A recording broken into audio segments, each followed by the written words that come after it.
Hi, welcome. Thank you for coming. What episode number is this? We're lost. 17. Yeah. I love that you look at me, admin. Admin over here, creative admin. Look it up. No, we're all good. Thank you for being here. It is such an honour and a privilege, and I know that you hold so much knowledge in this topic. We spoke. This is a part 2 of part 1 of that we've just done with Jen, who her husband watched porn since he was very young, and it then affected their marriage heavily. Had affairs, and he had a sexual addiction, and we spoke about that. So obviously you research porn, and it's part of your job as well as you're a sex therapist. So would you be able to tell us a little bit more detail what you do? I do many things. I wear many hats. So I'm a sex therapist, which means I work with couples or women by themselves who are struggling in their sex life, which could be anything from loss of libido to they have issues with porn themselves. Or they're experiencing a little bit like what you talked about with Jen, which is significant betrayal. And that impacts their relationship, but then also their sex life if they're choosing to continue on. So that's one side, and then lots of conversations about painful sex, that kind of stuff. And then the other side is the Light Project, which is a charity, a New Zealand charity, and I'm technically what's called the research and training lead. What does that even mean? And so basically that means that I research porn, try and understand what's out there, what the experience of a young person or an adult might be. So I spend a lot of time on the sites themselves, or on like Instagram or Twitter or Reddit or something, where there will be porn content. And then how do we have conversations about that? How do we prepare our kids? What kind of tools do we give them? Do we like block everything off? Yes. And they're like, no, we will not go into the world. Or do we help them figure it out? So those are my 2 core roles. Wow. Amazing. Why this So career good. path? That is the big question. I know, it's so weird. It's so weird. But when I was even a kid, I remember just being fascinated by bodies, by sex, or what I knew of it at the time, you know. And the more I knew, the more I was like, this is crazy and amazing. And then by relationships, I just wanted to know everything about those things. I also had this really deep curiosity, passion, I don't know if passion's the right word, but interest in people's secrets. Not because, hey, tell me all your secrets. But because I felt secrets were in and of themselves isolating. So I thought if people who hold big secrets, and I even thought this as a kid, like when I was about 8, I remember, I was like, people who have lots of secrets, maybe they don't feel like they can talk to people, or they don't have friends, or they're like, just feel weird. And those were my words as a kid, you know. I was like, that sucks for them. But now I can see that the trajectory of that was really wanting to decrease shame and isolation for people. And then the bridge of I'm still fascinated by bodies and sexuality. And I'm still like, I want to know everything about sex and bodies. And all of it. That you are learning. That is true. Yes. And my mum, so when I was having she's a part of the journey. So when I was having my second son, of which there are 3, which is too many. Wow. I think. It's too many. I do agree. Too many sons. We've had Jen with all girls, and now you with all boys. I know, it's not okay. Like, why didn't I get some of hers and she got some of mine? No, but I'm my mum, so I'm pregnant with Bo, my second, and I'm like painting his room. And I said, I'm going to do my master's and I don't know what to do it in. And at the time I was working in child abuse. And so I was like, should I probably do it in that? That's what I'm working in. And she said, I think you should study sex. And I was like, wow, that got weird. Real fast. And then she said, you talk about it all the time. I didn't know that. So That's so crazy. Oh, okay. Wow, this is a thing that other people are observing in my life. And then she said, you were always really, curious and fascinated. And then she said, if you're going to study and have little kids, it needs to be in something that you would stay up late reading about. Yeah. Wow. And so she said, Wow. this is this thing for you. So then I did that. And here you are. Yeah. What is the most understood thing with porn? Misunderstood Yeah, or understood? Misunderstood. Misunderstood. I think for adults, the biggest misunderstanding is that what it's like now is what it was like then. So still most of the conversations I have with adults now, like their understanding of porn is Playboy Yeah. or Hustler or whatever you could get at a dairy. Yeah. Or like the DVD shop. Yeah. Yeah. Yeah. But all of that stuff was censored. Wow. So everything that entered the country in hard copy Yeah. was censored by the census office. Yes. So that doesn't happen anymore. So people Yeah. have this thinking around, oh, it's kind of the same. What our kids see might be kind of the same as what I saw, but it's not the same. And that then really changes the conversation Yes. because it propels you to think, okay, I need to prepare my kids for this unique new phenomenon Yeah. and not just project what I think it is Yeah. into the conversation. Yeah. Does that make sense? Yeah. Yeah. Yeah, Makes so it's a lot sense. more aggressive, it's a lot more problematic, it's got incestual family sex themes, like it's really complex, Yes. not great Yeah. messaging. Yeah. So, yeah, you can't go into it thinking it's how it was for you. What are some of the messagings, for example? So, I mean, my assessment is that there's really one single message about women, which is that women are less than. So women are not equal, that they don't deserve pleasure, Yeah. and that they deserve aggression, Yeah. and that in response to aggression, they should smile. Yeah. So I think that's really, really sad. Yeah. And I would consider myself a feminist, and that's not my hopes and dreams for young girls of of the world. That they should smile in the face of abuse. Yeah. You know.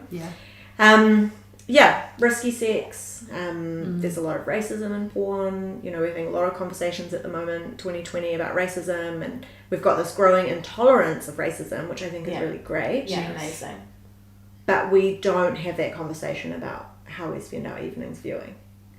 So I read this really, I think, powerful quote the other day, which was said that, you know, history is not only made in the daytime, it's made in the evening, Wow. and what we choose to do with that time. Yeah. And I think that's a real challenge to our society. It's Yeah. like, there's a lot of racism in porn, and what do we say, going to do about that? Yeah. Yes.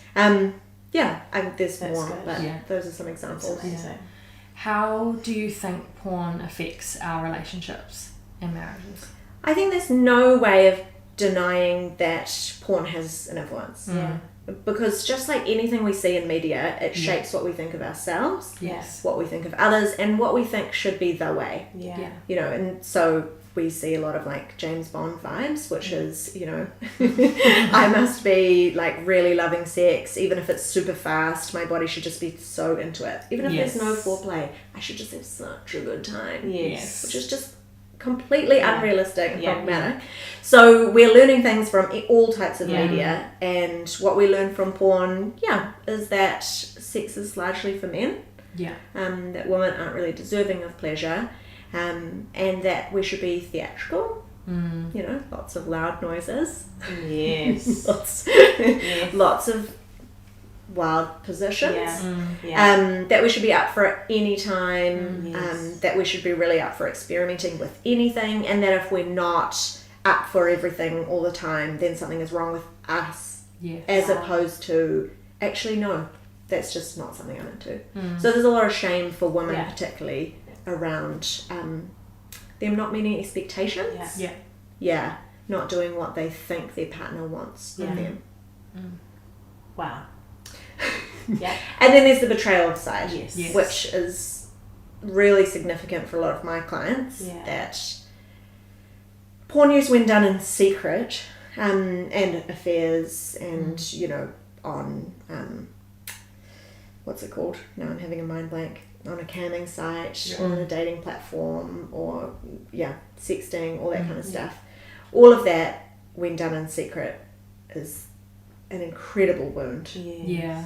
to a relationship that's very, very hard to recover from. What about people who aren't in a relationship that are watching porn? Yeah, I mean, the research suggests that it has the same influences. Obviously not the betrayal side, but ideas about gender, risky sex, racism, aggression can impact your mental health, just in terms of, sometimes for people, they develop really strong habits around it. They stop engaging with friends or activities, hobbies, going to the gym because they're engaging in porn. But also has real life implications for the sex you're having, no matter if it's a casual partner or a long-term committed partner, around your expectations and what kind of sex you think you should be having.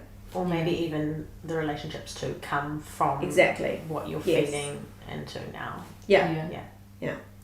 So some people will say, all porn's bad, and there's a lot's been said around, I guess, this new ethical porn. Yeah. And, it's something that, sparks the imagination, and if you have a low sex drive, you need it. So what's your thoughts around that?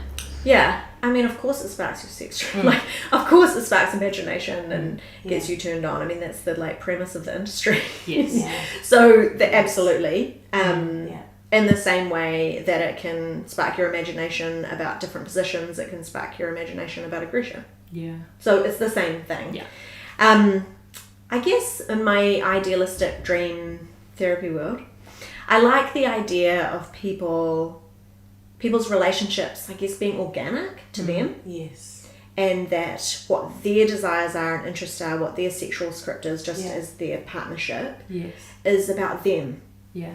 And not about what they watch. Yeah. Or what they see other people doing and therefore expect of their relationship. Yeah. I tend to think of relationships as fumbling through the wilderness, but you do it holding hands. Yeah, so good. And sex over your decades of life is a little bit like that. Yeah. It's a little bit fumbling through the wilderness. Yeah. Because some seasons you're like, what is happening? This is not going well. And other seasons, it happens more easily. Yes. And so there's wilderness. It's not all smooth sailing. So good. But the point is, what is happening? what is happening? My vagina is not doing the right thing. It's true. It is. And anyone who's been in a relationship for long enough knows the vagina does not always cooperate. No. It's not. And so that's, the wilderness. Yeah. I love that. But when you're holding hands through it, it's all kind of okay. Wow. Yeah, that's so good. So I guess I like an organic Yes. sex life to exist within each unique relationship. Yeah. But with ethical porn, I think that is really a conversation for adults because it's always cost money.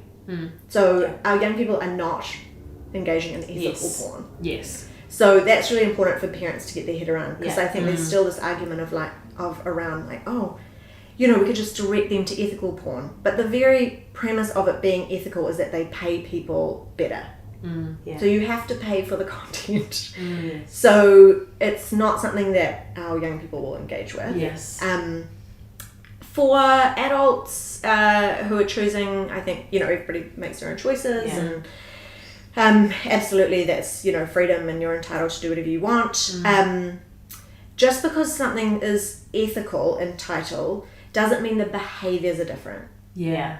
Yes. So there is conversation around ethical porn being inherently different, but it can still be I'm choking you or hitting you. Yes. But we have lots of really robust conversations behind the scenes around consent. We have a really good contract. You're paid really well. So that's what creates ethical porn. Yeah, right. Not the behaviour itself. Yes. So you can still get all the same. You could Yeah. still get daddy-daughter sex. Yes. But it's got a really well-written contract, well-paid, done with, consent behind the scenes. Yeah, right. But you're not going to see all of that necessarily. No. Does that make sense? Yes, no, totally. Yeah. Yeah. So it's a little bit You're of still essentially consuming somewhat the same. Yes. Yes. The messages can Content. be exactly the same. Yes. Yeah. It's just, It's just that you might feel better about how it was created. Yes. Yeah. Yeah. So that sounds like a really strongly all of that anti-porn message. But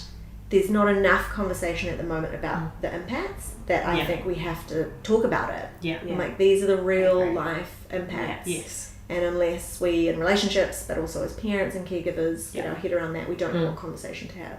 Yeah. Yes, I agree. If there's someone watching, which I'm sure there will be, that is struggling with porn, where do you suggest that they go? Depends on what age they are. Yeah. Well, probably our age. Our age. Yeah. Yeah. I would say so. Yeah, cool. So there are brilliant, amazing counsellors who will work with you, who won't shame you, who won't judge you for whatever it's the you're shame watching. and judge. Yeah. So I have clients who use porn, and it's super important they feel safe. They don't feel like I'm coming in hot on them, like, what is wrong with you? Why did you do that? Totally not. Because the reality is I completely understand why they engaged in it. Yes. It turns you on. Yes. It's just in and of itself arousing. Yeah. And it's used like a comfort. Yeah. So if you're stressed, if you're tired, if you feel rejected, if you feel overwhelmed, it makes sense that we seek out comfort. So it's completely understandable. Yeah. So there shouldn't be shame and judgment around that initial engagement. Yeah. I totally understand. Yeah. It's the problematic impacts in your life that are really going to need some support, and they're going to need some professional support because it's often a long journey. Yeah. Some overnight fix. Yeah, no, totally. No. And so the women that are similar, we've heard Jen's story, and that are similar to her, that are supporting someone or their partner that is dealing with that. Yeah. Are there networks and places that those women can go to get that support? Yeah, I think it's super important for, if we just speak about women, for women to go to somebody who understands betrayal. Yeah. Yeah. Because if you turn up to just a general person in your community, it can go bad. Yeah. They can end up saying really hurtful things like, well, how often were you having sex? Yeah. Or were you, what were you wearing? Like, were you wearing enough nice lingerie? Wow. And, it's really important that your role is just to support them through this journey rather than them support you in this deep wound and betrayal that you were experiencing. Yeah. So talk to someone who understands betrayal, what we call betrayal trauma. Wow. Because the reactions for the woman are often the same as though they had been shot or had been through an earthquake, a natural disaster, their house had burnt down. They feel like the whole world underneath them has collapsed. Yeah. So it's a really traumatic event for some people. And so reach out to people who really understand that. So there is therapists, myself, we work in that space, and others that I can refer to. We're starting a support group for women who are experiencing significant betrayal, whether it's through affairs or through porn use online, through, somebody being on Tinder and just sending pics of themselves or whatever. Yeah. Wow. So it can be anything. You can be a girlfriend, a fiance, a wife, whatever. Yeah. Because in the isolation, things feel worse. Yeah, totally. In the secret, in the darkness, you by yourself, it's worse. Yeah. And so I really believe in us knowing we're not alone. Yeah. And that in hearing other people's stories, it's just an automatic sigh of relief. Yeah. Yes. So that's why we're doing the group. Yes. Alongside awesome. the one-on-one work. Yeah. Amazing. And we're going to put up resources on that. Resources on how women can get connected into that. And just as you're speaking, I know we have one more question here that I'm going to ask. Maybe I'll ask this as well. Your job, you see so much, with your knowledge, you have to research, so you are exposed to so much. I just can't help but wonder, how has that impacted your world, your marriage or kids or mind? How do you separate that? Well, you kind of shouldn't, Yeah. So if it was too separated, I wouldn't be as invested in it. Yeah. Yeah, okay. So if I removed it too much from my emotional well-being, I wouldn't work as hard in the space. Yeah. Wow. So I guess my goal isn't to not feel it. My goal is to feel it and do something about it. Yeah. So I still get overwhelmed. Sometimes I cry. I've thrown up sometimes after I've seen something. Wow. Like, I still have big reactions, but I think that's human, Yes. and it propels me more. So I wouldn't want to take that away. Yeah, okay. It definitely has an impact on me, has an impact on my marriage, my parenting, all of it. I have really super supportive husband and really supportive family, and I get supervision, those things. Yes. But I think the fact that it impacts me, and I'm like a really quite, I'm a competent, confident, educated, put together person in my 30s who's had stable relationships, if it impacts me, then what does that mean for people who don't have the objectivity, who don't have the knowledge, the expertise, whatever? And so I think if I'm shaped by this, everyone's shaped by this. Yeah. And if it's changing me, it's for sure changing the 14-year-old Yeah. who's watching it and being exposed to it on a regular basis. So I guess that's given me insight. Yeah. Yeah. Does that make sense? Yeah. You're amazing. Thank you so much for what you do. Yeah. It's so great that you care so much about it, because it really will, like, I've got 3 children, Emma, you've got Marlo, I've got a young 13-year-old sister, and you do feel the weight of it.